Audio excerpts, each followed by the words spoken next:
Pernah tak kita tengok magic show?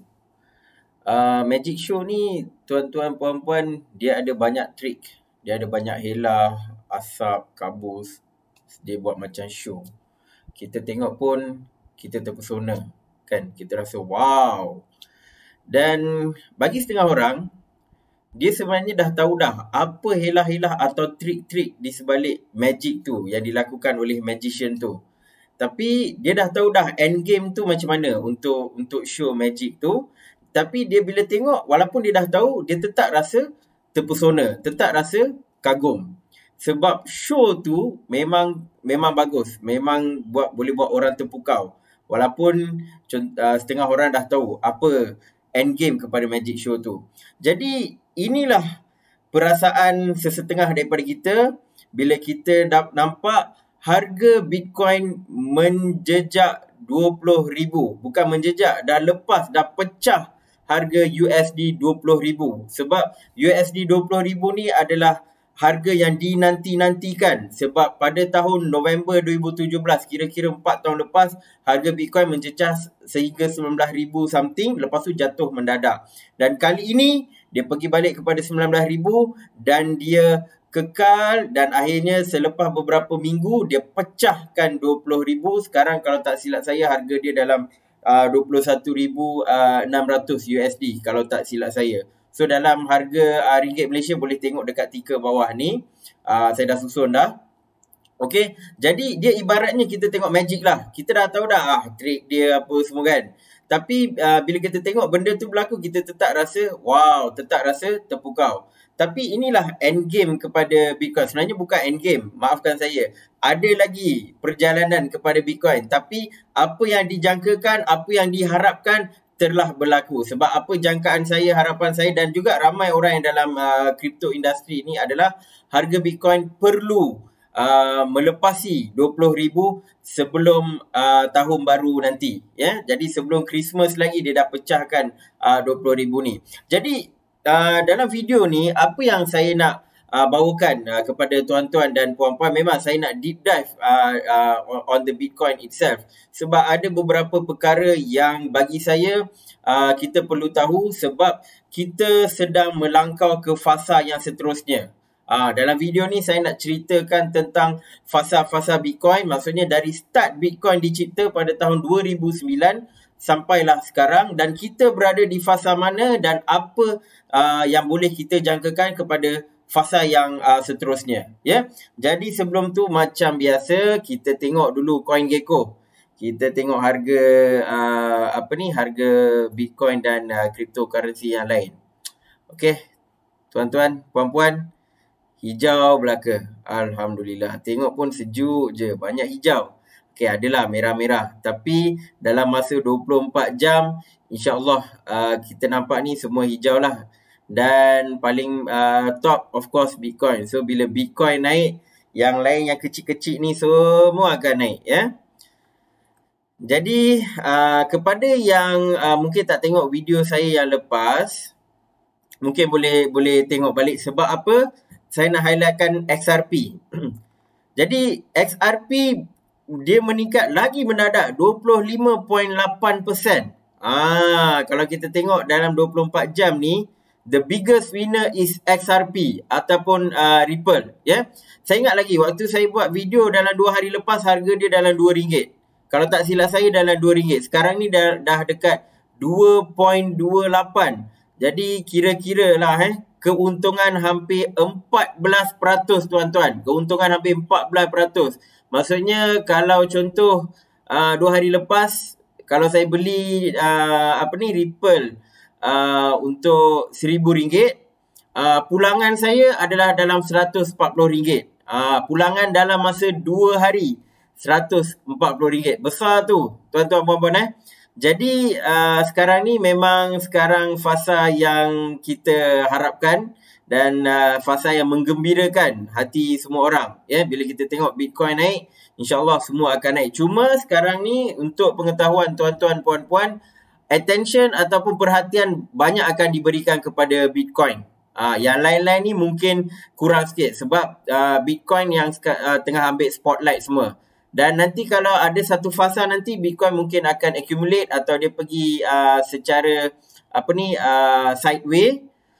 Waktu tu adalah waktu kebangkitan altcoin ataupun cryptocurrency yang lain, ya. So sekarang ni semua akan follow kenaikan Bitcoin, cuma Bitcoin yang akan dapat dia punya spotlight lah. Baik. Sekarang ni kita pergi kepada technical analysis sedikit on the Bitcoin. Okay. So ini carta Bitcoin. So kali ni saya nak tunjukkan satu trend yang mana ini adalah based on saya punya analysis lah, ya. Bukan nasihat kewangan. So ni just sebagai sharing. Okay, so saya tengok harga Bitcoin ni sejak 10 Oktober ni dia naik mendadak lah. Dia naik mendadak. Cuma bila bulan November ni dia pergi macam sideways sikit. Dia ada turun kejap, dia pergi sideways. Cuma kalau tuan-tuan ingat video saya yang lepas, saya ada katakan head and shoulder, di mana kalau dah ada head, kalau ada lagi satu shoulder, maksudnya keadaan bearish, harga dia mungkin jatuh. Tetapi Bitcoin, macam saya kata, dia macam magic. Dia macam magic. Jadi apa dia buat? Dia terus naik atas. Sebab kalau dia pergi bawah, itu adalah head and shoulder, maksudnya dia akan jatuh dah lepas tu. Lepas tu, apa yang berlaku sekarang ni, dia naik atas, dan insyaAllah dalam jangka saya dia akan naik mungkin sehingga mana ni harga ni 23. Okey, mungkin sehingga 24,000 USD sebelum dia melakukan sedikit penurunan atau dia pergi sideways. Itu adalah jangkaan saya lah untuk short term. Untuk short term ini just saya sharing je. So ini adalah apa yang saya dapat lihat on this chart. Okey, sekarang ni kita pergi kepada topik perbincangan kita pada hari ini, ya. So untuk pengetahuan tuan-tuan puan-puan, Bitcoin ni dah lebih sedekat dia dicipta pada tahun 2009 dan lebih sedekat, dan untuk pengetahuan awal-awal harga dia 0 sen. Tak ada value, 0 sen. Dan sekarang ni kita tengok harga dia dah naik mendadak. Kalau ikut duit Malaysia pun dah 80,000 lebih, ya. Tuan-tuan puan-puan. Okey, sekarang ni saya nak share satu bukan carta, jadual lah. Ini saya buat berdasarkan few information yang saya dapat. Okey, ini apa yang saya nak share ni adalah 5 fasa Bitcoin. So sebenarnya teori ni ataupun saya tak pasti nak kata apa, konsep ni diperkenalkan oleh Barry Silbert, ya. Barry Silbert, dia adalah founder Bitcoin Investment Trust. Dan sebenarnya fasa ni dia dah cerita dah, dia dah publish dah pada tahun 2014. Tak silap saya bulan Disember 2014 dia dah publish dah. So waktu dia publish, kalau tak silap harga dia dalam 300 USD. Lebih kurang macam tu lah, 300 USD, dan sekarang harga dia dah mendadak. Jadi saya memang dah tahu fasa ni, dan saya berpegang pada fasa pada teori dia untuk Bitcoin, dan perkara ni yang saya nak share ataupun kongsikan dengan tuan-tuan puan-puan supaya tuan-tuan puan-puan betul-betul faham Bitcoin ni ke mana arah tuju dia. Bitcoin ni tengah naik ni nak ke mana ni, kan? Ada yang kata to the moon, nak pergi bulan. Tapi itu adalah konsep lah, maksudnya harga dia akan naik mendadak. Tapi mungkin tuan-tuan puan-puan nak fahamkan dia macam mana dari kosong sekarang dah harga dia dekat 21,000 USD, dan ke mana lagi Bitcoin ni nak pergi, ya. Okey, sekarang ni saya nak share dekat tuan-tuan puan-puan. Kita tengok dulu fasa 1. Fasa 1 ni dia adalah fasa eksperimen ataupun fasa main-main. Kan, waktu tu bila Satoshi Nakamoto dia dah keluarkan Bitcoin, dia dah launch Bitcoin, orang waktu tu dia basically orang-orang yang macam mungkin gamer ataupun computer geek, budak-budak nerd masa tu, dia tengok Bitcoin ni macam best dia pun main-main lah, main transfer sebab harga tak ada harga lagi, kan.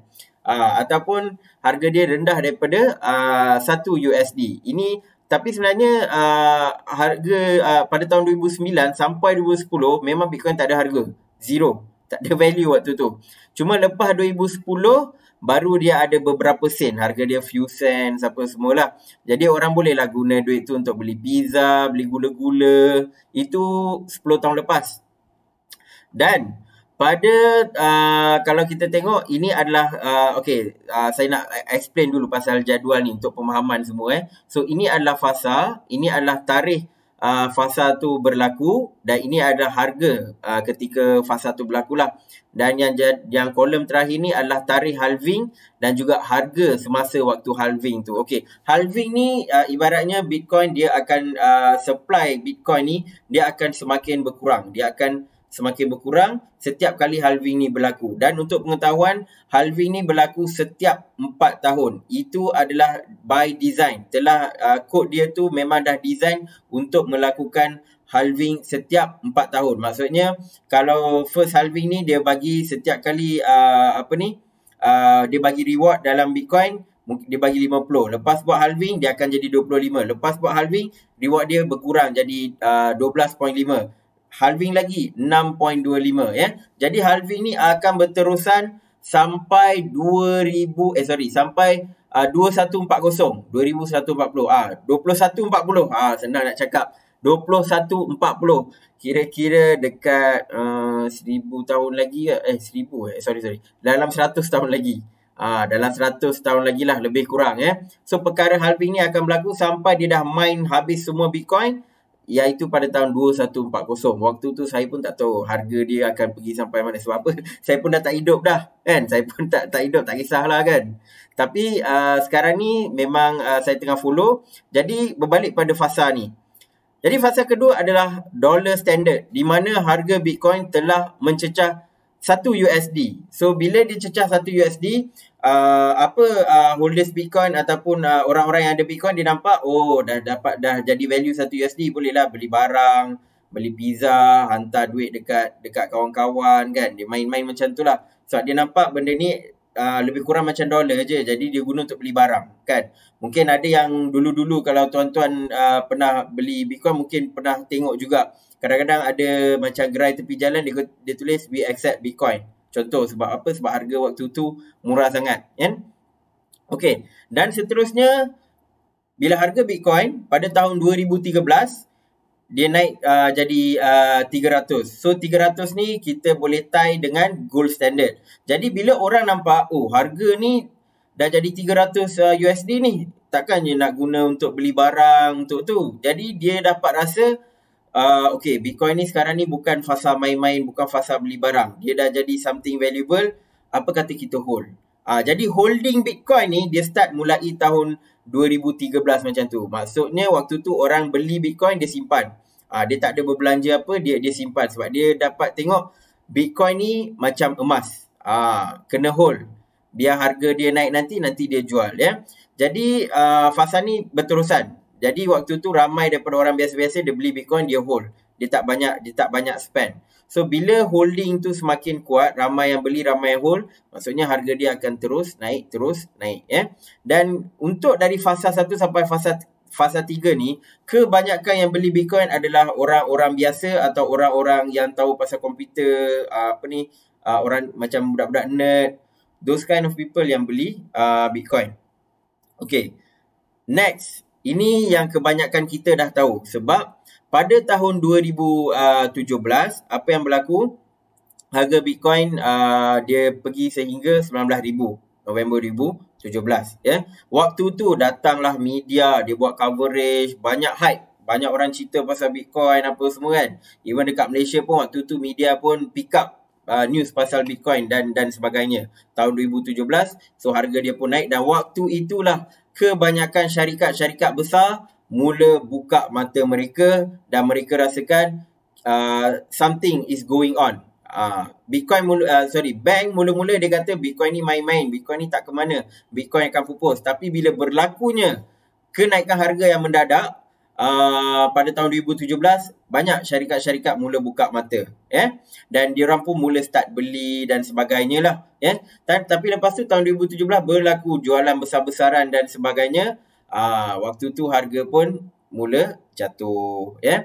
Dan untuk pengetahuan tuan-tuan dan puan-puan juga, kita tengok dekat stage keempat. Fasa keempat adalah fasa di mana Bitcoin dilihat sebagai aset kewangan. Kenapa saya cakap begitu? Sebab kalau tengok tarikh yang saya letak adalah pada bulan Mac 2019.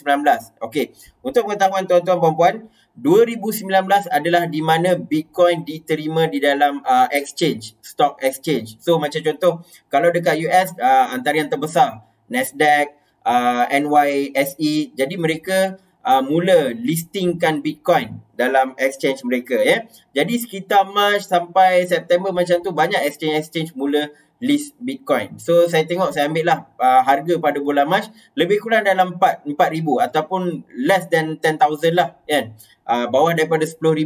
Jadi ia dilihat sebagai aset kewangan dan dia mula digandingkan di dalam stock exchange. Sebab tu kalau tuan-tuan puan-puan perasan, sejak tahun lepas, bila berlaku apa-apa insiden ataupun apa-apa perkara yang bagi efek kepada stock exchange, maka Bitcoin pun turut terjejas. Okey, contoh yang saya boleh bagi adalah dalam masa yang terdekat ni adalah bila berlaku COVID. Okey, so bila COVID berlaku bulan 2, bulan 3 tu harga Bitcoin dia jatuh.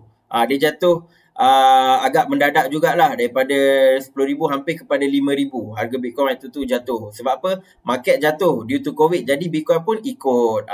So itu yang setengah orang, dia orang rasa Bitcoin tak patut ikut stock exchange. Sebab Bitcoin ni dia lain.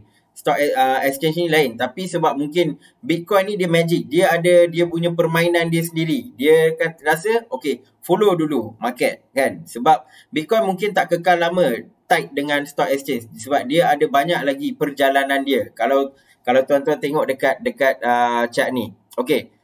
Dan yang terakhir adalah revolusi kewangan. Yang ni tuan-tuan puan-puan, saya tak tahu, tak ada siapa tahu bila akan berlaku tarikh tersebut, ya. Dan tapi satu benda yang kita tahu, halving. Selalunya kalau kita tengok, kalau lah tuan-tuan puan-puan tengok dekat sini, bila mana berlakunya halving, kalau let's say you invest, memang akan ada pulangan. By the next halving, harga dia memang akan meningkat, ya. Jadi halving yang berlaku adalah pada bulan Mei 2020, harga dia dalam 8,600, ya. Kalau let's say waktu tu ada yang beli waktu halving tu, memang untung, harga dah 20,000, untung hampir 2 kali ganda lebih lah. Hampir 200%, ya. Mungkin Bitcoin kalau pergi 24,000, mungkin 300%, 3 kali ganda, ya. Jadi pada 2024, tak tahu lagi tarikh halving dia bila, dan tak tahu apakah harga yang kita akan discover tentang Bitcoin, ya. Cuma satu je saya nak bagi tahu dekat tuan-tuan puan-puan. Fasa 1 sampai fasa 4 adalah satu fasa yang sangat mudah untuk Bitcoin. Tetapi fasa terakhir adalah fasa yang sangat susah, sebab dia akan buat revolusi kewangan. Revolusi kewangan ni, kalau tuan-tuan nak bagi senang nak faham, tengoklah social media. Mula-mula Facebook datang, sebenarnya sebelum Facebook lagi dah ada. Sejak tahun 1990-an lagi dah ada banyak social media. Dulu mungkin kalau umur-umur bayi saya tahu Friendster, MySpace, kan. Sebelum tu adalah Geospace ke apa, saya pun tak pasti nama. Tapi bila Facebook datang, baru dia slowly take over the social media, sampaikan media pun tercabar dengan social media, dengan TikTok, YouTube, Facebook dan sebagainya. Media yang ada pun tercabar. Sebab apa? Sebab dia ibarat revolusi, ya. Dan social media juga boleh mengubah landscape politik, landscape sosial dan juga landscape ekonomi kadang-kadang, ya. Jadi itu adalah peranan besar yang social media mainkan. Sama juga dengan Bitcoin ataupun cryptocurrency, di mana akan ada satu stage terakhir akan berlaku revolusi kewangan. Dan bila berlaku revolusi kewangan, yang akan terkena tempias ataupun paling teruk akan affected adalah syarikat-syarikat kewangan yang besar seperti bank dan mungkin syarikat insurans dan sebagainya. Sebab apa?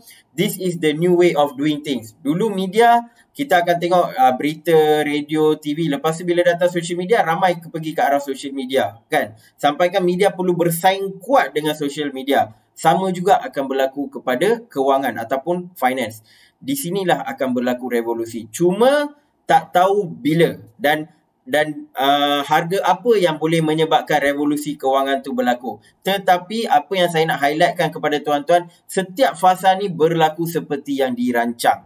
Bukan saya yang rancang, dalam perancangan white paper Bitcoin ataupun Satoshi Nakamoto, founder Bitcoin. Sebab apa? Bitcoin dicipta setelah krisis kewangan di US, krisis kewangan yang disebabkan oleh bank. Jadi dia buat konsep ni, cuma konsep ni dia memakan masa. Okey. Dan satu lagi saya nak cerita dekat tuan-tuan dan puan-puan. Okey, rasanya saya boleh ni pergi balik ke normal screen. Okey, satu yang saya nak cerita. Kalau tengok dekat jadual tadi, dia ada berlaku halving, dan setiap kali berlaku halving akan berlaku reduction of supply. Supply akan menurun secara mendadak. Dan setiap 4 tahun dia akan menurun secara mendadak. Dan demand pula dia tengah pergi slow. Kan? Jadi bila mana berlaku supply penurunan secara mendadak, demand tidak berlaku secara mendadak. Sebab tu kita tengok bila berlaku penurunan mendadak, harga tak melonjak naik. Dia melonjak sikit-sikit. Tapi lepas tahun, lepas 2 tahun, waktu tu yang dia tengah naik. Sebab apa? Demand memerlukan masa untuk dia menepati, untuk dia melangkaui supply tu. Dan bila dia melangkaui supply tu, waktu itulah harga Bitcoin akan naik dengan mendadak. Jadi itu adalah konsep dia, ya. Jadi sekarang ni ini yang saya nak tunjukkan dekat tuan-tuan dan puan-puan, dan ada satu pendedahan yang saya nak buat.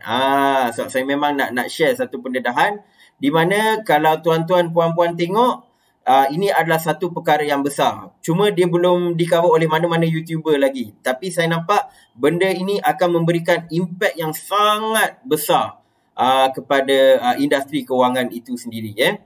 Okey. Ini dia, tuan-tuan puan-puan. Tengok. Untuk pengetahuan, dalam minggu lepas saya ada monitor. Bitcoin berada di tangga kedua, di bawah JP Morgan dan Chase. Okey, ini adalah website yang menunjukkan largest bank by market cap. So, untuk pengetahuan tuan-tuan dan puan-puan, kita nilai sesuatu aset seperti cryptocurrency ni bukan berdasarkan harga sahaja. Kita kena tengok juga market capitalization. So, macam mana kita dapat market capitalization? Dia berdasarkan harga darab dengan supply of Bitcoin. Harga satu Bitcoin darab dengan supply of Bitcoin, kita akan dapat value market cap tersebut. Dan untuk pengetahuan, Bitcoin mulanya bawah daripada 367 bilion beberapa hari yang lepas. Tapi bila harga dia naik mendadak, lihatlah, harga market cap dia dah 400 bilion. Dah pecah semua bank. Jadi untuk apa yang saya nak cerita ni adalah tak ada bank yang lebih besar daripada Bitcoin, sebab Bitcoin adalah boleh dikonsider sebagai largest bank in the world buat masa sekarang. Walaupun Bitcoin bukan bank, tetapi kalau kita tengok Bitcoin sebagai satu entiti yang bersaing dengan bank, dia dah jadi nombor satu. Dia adalah top. Selepas harga dia dah cecah dah lebih 20,000, dia adalah top Bitcoin. Dan kalau ini apa yang orang predik, harga Bitcoin mungkin akan mencecah 200,000 USD satu Bitcoin. Ataupun dalam duit Malaysia mungkin satu Bitcoin equivalent to 1 juta.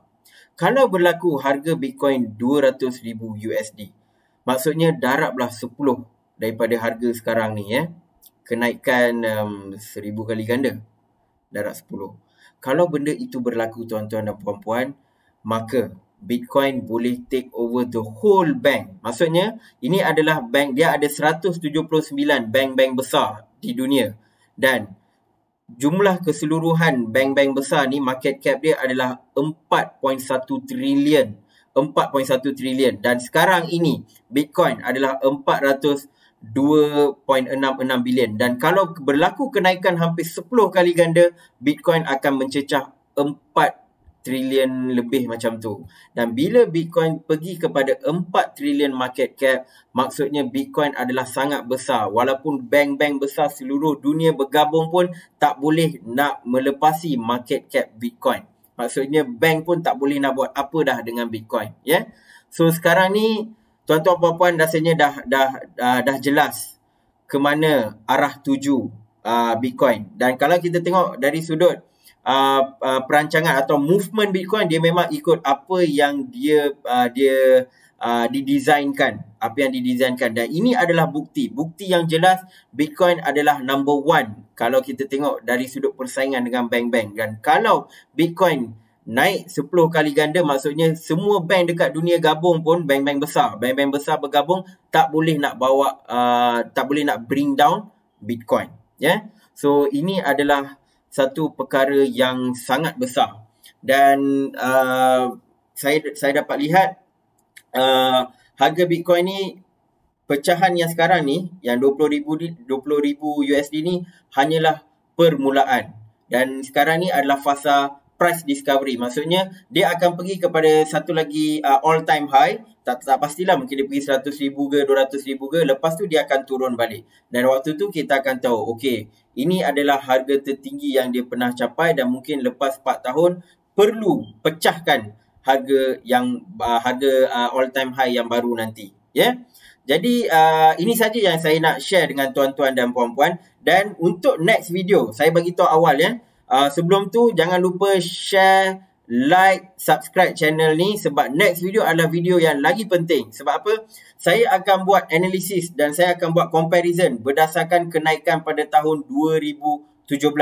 Maksudnya dari harga 1,000 dia naik jadi 19,000. Jadi saya akan buat analisis jangkaan dia. Jangkaan. Maksudnya saya punya analisis sendiri Ini adalah saya punya analisis. Bukan nasihat kewangan. Tuan-tuan boleh buat analisis masing-masing. Saya akan buat analisis. Saya akan copy apa yang berlaku pada tahun 2017 dan kita cuba replicate pada tahun 2021 untuk kita tahu indication sejauh mana harga Bitcoin boleh pergi dan stages harga yang dia akan capai. Jadi itu saja daripada saya. Jangan lupa kita akan jumpa dalam video akan datang. Jaga-jaga dan juga selamat bergembira. Dan kalau siapa-siapa waktu ni nak menuai hasil, mungkin boleh jual, mungkin ataupun kalau rasa nak hold lagi, nak tengok harga boleh naik lagi, dipersilakan. Dan ini bukan nasihat kewangan, segalanya terpulang kepada diri anda. InsyaAllah jumpa dalam video yang akan datang. Assalamualaikum.